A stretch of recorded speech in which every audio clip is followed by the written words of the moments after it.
പലവട്ടം നൽകിയ പരാതികളും കോടതി ഉത്തരവുകളും അധികൃതർ ചവറ്റുകുട്ടയിലെറിഞ്ഞപ്പോഴാണ് സഹികെട്ട് ഒറിയ കീം എന്ന വീട്ടമ്മ സ്വയം പ്രതിരോധവുമായി ഇറങ്ങിയത്.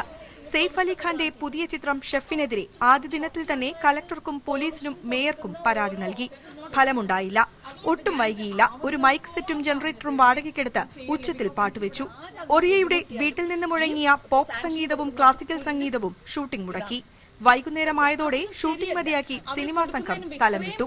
ഈ സിനിമാക്കാർക്ക് എവിടെ വേണമെങ്കിലും പോയി സെറ്റിടാം ഇല്ലേ? ഞങ്ങൾക്ക് ഞങ്ങളുടെ ബിസിനസ്സും വലിച്ചുകൊണ്ട് എവിടെയെങ്കിലും പോകാൻ നോക്കൂ. പിന്നെ I have also right to my livelihood and privacy to live etcetera.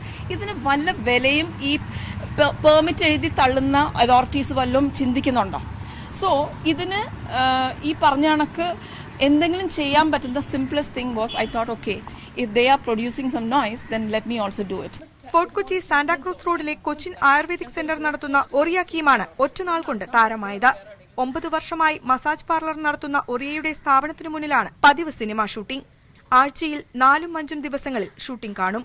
Ayurveda ചികിത്സയ്ക്കെത്തുന്നവർക്കും കുട്ടികളുടെ പഠനത്തിനും ബുദ്ധിമുട്ട്.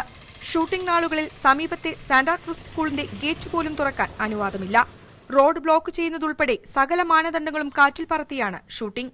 സീസണുള്ള 4 മാസമെങ്കിലും ഷൂട്ടിംഗ് ഒഴിവാക്കിയില്ലെങ്കിൽ അന്നം മുട്ടുമെന്ന സ്ഥിതി വന്നപ്പോൾ കോടതിയെ സമീപിച്ചു. വിധിയും നേടി. നിരാശയായിരുന്നു ഫലം. ഒടുവിൽ രണ്ടും കൽപ്പിച്ചാണ് പാട്ടുവിദ്യ പ്രയോഗിച്ചത്. ന്യൂസ് 18 കൊച്ചി.